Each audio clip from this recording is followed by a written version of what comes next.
Jujur pada saat itu hal yang paling juga membuat gue bertanya adalah ada waktu itu guru agama gue yang selalu mention bahwa orang yang di luar agama yang ini akan masuk neraka. Ya. Nah yang ini walaupun dia sudah dapat stigma bahwa lo tidak akan masuk surga, tapi dia menjalani kehidupan dengan baik dan benar. Ya. Dia berbuat sesuatu demi kebaikan orang lain, kayak dia jalanin hidup dengan baik. Masa Tuhan terus bilang enggak, lo masuk, kasarnya gitu ya kalau misalnya. Itu pertanyaan itu kalau muncul sekarang itu sebetulnya pertanyaan yang telat. 15 abad yang lalu sudah ada pertanyaan serupa. Jadi kalau ada yang bertanya seperti itu, terima kasih Bu, Pak, pertanyaan bagus sekali. Itu diantara sekian pertanyaan Anda yang paling bagus untuk saat ini. Cuman memang agak telat pertanyaan ini. 15 abad yang lalu sudah ada yang bertanya seperti Bapak dan Ibu. Amal baiknya kelihatan banyak di dunia. Bantu orang, gak pernah mabuk, gak pernah bunuh orang, gak pernah macam-macam, suka bantu, suka nyumbang, suka macam-macam. Tapi dia gak beriman, kok bisa masuk neraka? Di mana keadilan Allah? Allahu Rabbi wal Islam dini wa Muhammadan Rasulullah. Jujur pada saat itu hal yang paling juga membuat gue bertanya adalah ada waktu itu guru agama gue yang selalu mention bahwa orang yang di luar agama yang ini akan masuk neraka. Ya. You know what I mean? Ya. Sedangkan pada saat itu gue lagi dalam proses pencarian, pengen tahu. Terus gue berpikir, kasarnya gini, let's say gue dari agama A ke agama B, Ya. kita nggak usah nyebut ini agama Ya. A B. Yang A meyakini bahwa kalau yang B di A lu masuk neraka. Ya. Akhirnya yang A stick dengan dia jalanin ini kan, Ya. dengan keyakinan bahwa dia akan masuk surga. Tapi kehidupannya dia kacau balau. Ya. Nah yang ini, walaupun dia sudah dapat stigma bahwa lo tidak akan masuk surga, tapi dia menjalani kehidupan dengan baik dan benar. Ya. Dia berbuat sesuatu demi kebaikan orang lain, kayak dia jalanin hidup dengan baik. Masa Tuhan terus bilang enggak, lo masuk, kasarnya gitu ya kalau misalnya di pikiran gue gitu, lo masuk neraka tetap. Karena lo nggak. Buat gue itu sebuah pertanyaan yang bikin gue terus berjalan. Di mana letak keadilan Allah? Kalau ada orang beriman berbuat maksiat saat di dunia, kok bisa masuk surga saat di akhirat? Sementara ada orang tidak beriman, amal baiknya kelihatan banyak di dunia. Bantu orang, gak pernah mabuk, gak pernah bunuh orang, gak pernah macam-macam, suka bantu, suka nyumbang, suka macam-macam. Tapi dia nggak beriman, kok bisa masuk neraka? Di mana keadilan Allah? Halo? Pernah dengar pertanyaan ini? Itu pertanyaan itu kalau muncul sekarang itu sebetulnya pertanyaan yang telat. 15 abad yang lalu sudah ada pertanyaan serupa.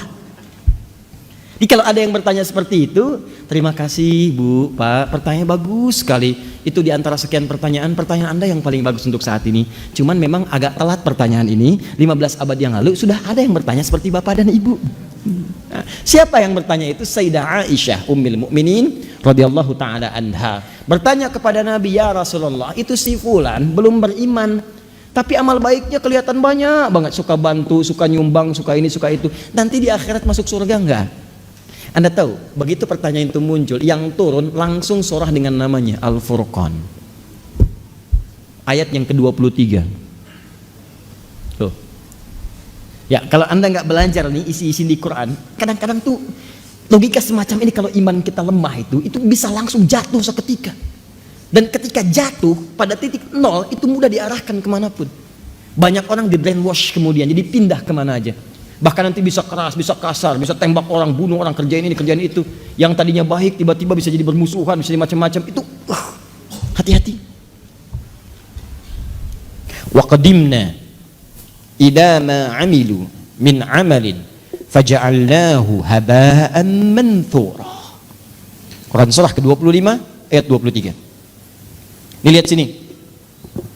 Saya berikan dulu petanya. Gambaran singkatnya. Kita tinggal di mana sekarang? Di bumi?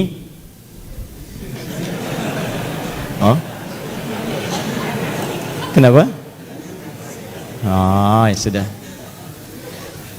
Kalau sudah tidak ada harapan untuk kehidupan di bumi, maka saya sarankan pindahlah ke Bekasi. Karena banyak sekali harapan di Bekasi. Harapan Indah, Duta Harapan, sampai ujung harapan.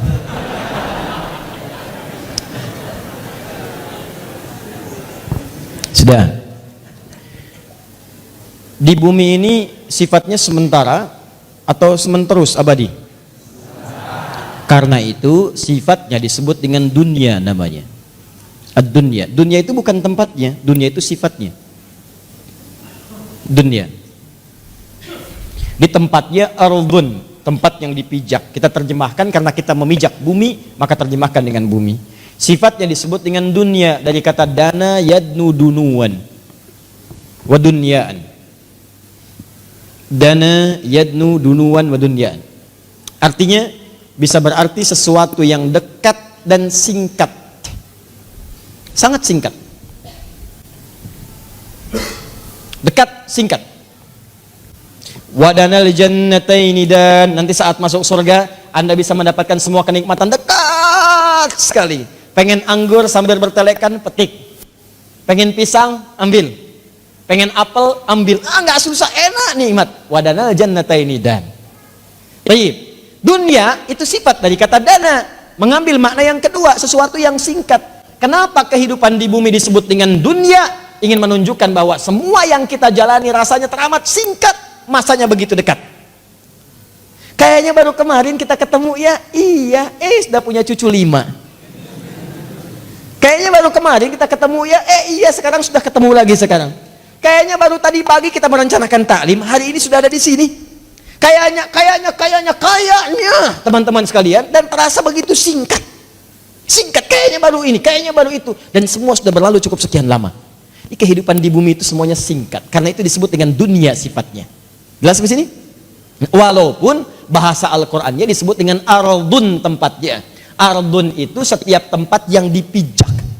Nah, karena kita memijak bumi, maka bumi disebut ardun. Kalaupun Anda sedang misal jalan-jalan atau yang ada kegiatan lain keluar bumi, misal saya tahun depan mau liburan ke bulan, nah begitu Anda menginjak bulan, maka bulan pun menjadi ardun.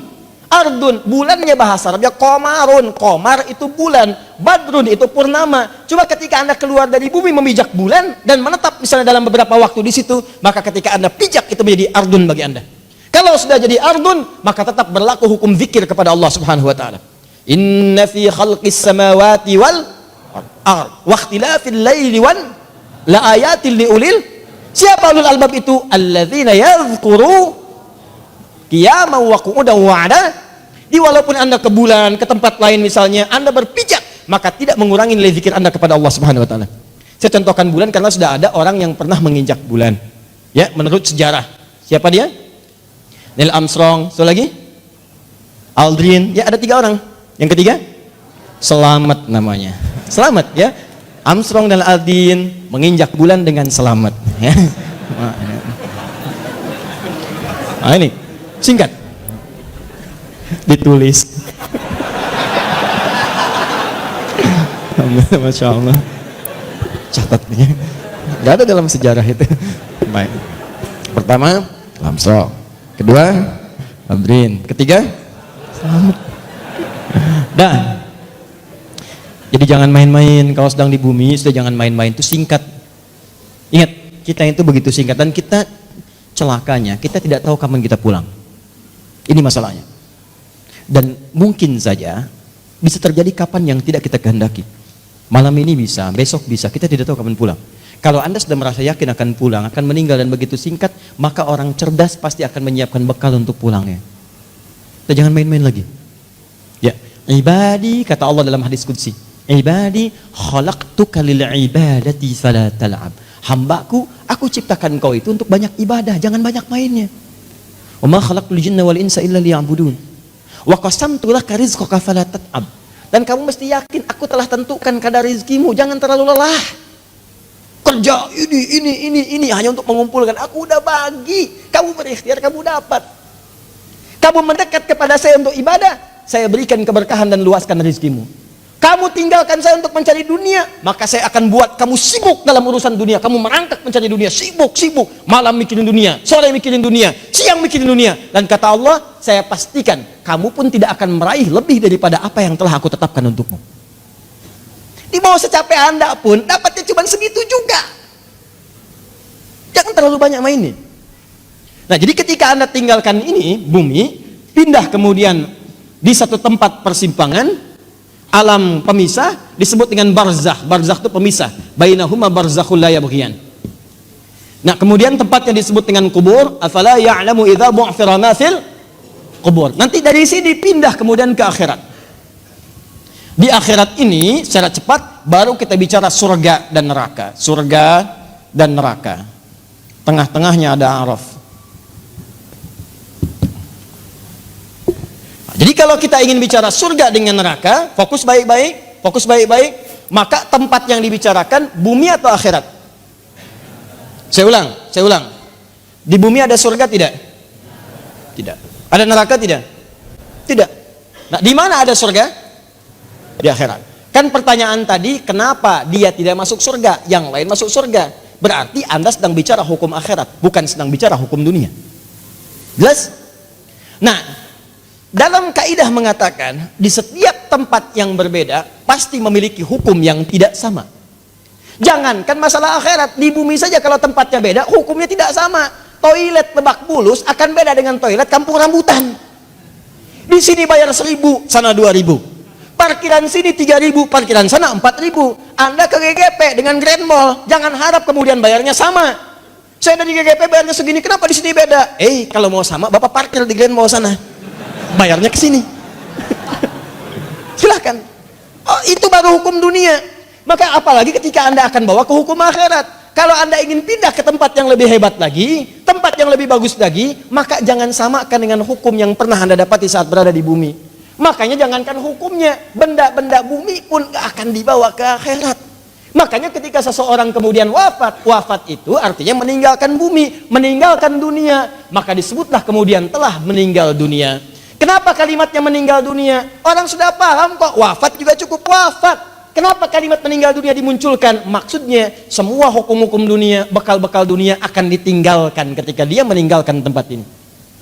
Ayo, antum yang kumpulkan uang yang banyak, antum kumpulkan handphone yang banyak, yang paling canggih, kumpulkan mobil yang paling hebat, luaskan rumah antum, silahkan. Cuman saya kasih tahu dari sekarang, begitu antum meninggalkan dunia, antum akan meninggalkan semua yang antum banggakan itu. Nggak usah takut kalau Anda disebut oleh sementara orang kamu nggak kaya, nggak apa-apa, cukup hidup. Toh orang kaya juga kalau meninggal nggak akan dibawa kekayaannya. Silahkan cek, gelarnya sama, tinggalnya sama dalam tanah. Nggak percaya silahkan, dia meninggal, antum meninggal, sama aja. Nggak ada orang dikuburkan dengan mobilnya, dikuburkan dengan handphonenya, dengan rumahnya, dengan kebanggaannya, nggak ada. Kenapa? Karena yang dibawa ketika dia pulang ke tempat lain bukan bekal dunianya, ini habis, tinggal. Apa yang dibawa ke akhirat? Yang dibawa itu bekal amal akhirat, bukan dunia. Jadi tidak adil kalau ada orang ke akhirat bawa bekal dunia, itu nggak adil. Yang adil itu siapkan bekal akhirat. Begitu kamu ingin ke sana, bawa bekal itu. Jelas? Nah sekarang persoalannya, apa bekal akhirat itu? Bekal akhirat itu cuma 2 kalau ingin masuk surga. 2 bekalnya. 1 iman, 2 amal soleh. Iman plus amal soleh. Ini gini caranya. Saya ulang. 1 iman, 2 apa? Amal soleh. Buka Quran surah kedua Al-Baqarah ayat 25, paling kanan sebelah atas. Wa basyiril ladzina amanu, iman, wa amilus solihati, amal soleh, anna lahum jannatin tajri min tahtihal anhar. Maka orang yang punya iman dan membuktikan imannya dengan amal soleh itu, kami akan jamin muaranya dengan surga dengan segala keindahannya. Sungai-sungai mengalir di bawahnya dengan segala ragam dan jenisnya. Ada air susu, ada macam-macam, ada madu dan sebagainya. Maka kalau Anda ingin masuk ke surga, bekalnya cuma 2. 1 apa? Iman. 2 apa? Amal soleh. Ini bekalnya. Pertama iman, diberikan bekal semua. Semua yang lahir itu membawa iman dalam dirinya. Cuman yang merubah itu lingkungannya. Kullu mauludin yuladu 'alal fitrah. Semua yang lahir dari rahim manusia manapun membawa fitrah. Fitrah diantaranya apa? Keimanan. Dari mana taunya? Buka Quran surah 30 ayat ke-30. Fa'aqim wajhaka lid-dini hanifa. Hadapkan dirimu kepada din yang sesungguhnya, yang lurus, yang benar. Apa itu din? Islam. Tahu dari mana? Quran surah ketiga ayat 19. Inna dina indallahil Islam. Teruskan ayat yang tadi. Fa'aqim wajhaka lid-dini hanifa. Din Islam. Fitratallahi allati fataran nasa 'alaiha. Itulah fitrah yang Allah berikan pada setiap manusia. Dia orang itu semua lahir ada fitrah. Fitrahnya itu beriman. Cuman sayang kata Nabi, kullu mauludin yuladu 'alal fitrah fa abawahu yuhawwidani au yunassirani au yumajjisani. Maka lingkungan abawa itu bukan cuma orang tua. Kadang orang tuanya muslim, disekolahkan di tempat yang bukan islami, terbawa, pindah keyakinan, iman hilang. Itu jadi masalah. Gaul di tempat orang yang tidak beriman, ke bawah, ngobrol, diskusi, ke bawah, pindah, hilang keimanan. Itu bekal iman tidak ada, tinggal amal soleh. Apa bentuknya amal soleh? Nih, banyak. Setiap kegiatan kita berpeluang jadi amal soleh kalau dilakukan dengan iman. Contoh, mau duduk? Bismillah. Begitu saya duduk, itu kalimat bismillah ya, itu yang menjadikan duduk saya mendapatkan pahala. Itu yang disebut dengan amal soleh. Saya ulang ya, saya ulang. Fokus. Semua kegiatan di dalam Islam, dan saya pastikan kepada Anda, saya mencoba untuk meneliti di beberapa yang lain, saya tidak temukan, cuma di Islam. Ya, ini kaidah kita. Jadi kalau ditanya bisa jawab, bukan dalam konteks merendahkan yang lain, tidak. Perhatikan baik-baik. Cuma di dalam Islam yang semua aktivitasnya itu bersanding dengan doa, dari mulai bangun tidur sampai tidur lagi. Silahkan cek. Bangun tidur kita ada doanya? Ada. Cek di tempat lain, Anda tidak akan temukan. Bahkan diatur.